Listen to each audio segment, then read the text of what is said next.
Hello viewers, I am Dr. Patel, Arthroscopy and Sports Surgeon practicing in Mumbai. Today we will be discussing regarding ACL injury.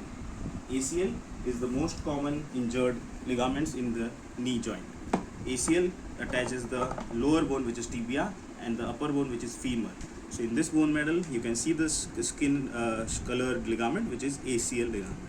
The main function of this ACL ligament is preventing the anterior translation of the lower bone, which is called tibia. So there are two bundles of the ACL, one which we can see here. One is anteromedial and another is posterolateral. So the anteromedial bundle, which is important for antero-posterior stability, and the posterolateral bundle is important for rotational stability. So ACL being the most common injured ligament, how do you know that you have torn your ACL ligament? So most commonly the ACL gets injured while playing football or playing cricket. So this happens when you are suddenly turning during taking a catch in cricket or you taking a pass in football. So there is a twisting movement of your knee joint. Or there is another mode of injury in which your foot gets stuck on the ground and you have hyperextension injury.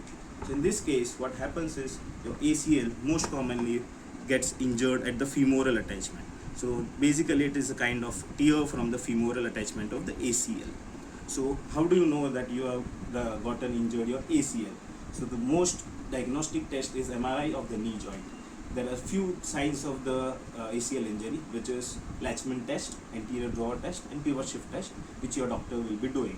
And you may get some idea when you get a pop while playing, your knee gets swollen after the injury, and you have severe pain and you are not able to walk after the injury. So what to do when you gotten your ACL injury reported in your MRI?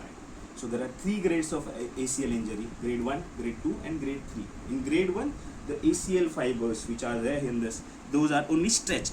So that requires no surgery, that can be managed with a long knee brace for 4 to 6 weeks depending on the grade of injury. Then there is a grade 2 in which there is a partial tear. The whole ACL is not injured, the half of the ACL is injured. In that case, it depends on which bundle is injured. If it is anteromedial, there will be instability while walking, or there is a posterolateral involvement in which you will be having some rotational instability. Many of the patients with partial tear does not feel any instability. The main complaint of them are pain in your knee joint, which is not subsiding after injury. And the third grade, which is complete ACL tear, mostly from the femoral side. Sometimes there is avulsion from the tibial side. So for complete tear, the only management method is surgery. So grade 3 or complete ACL tear, the treatment is surgical.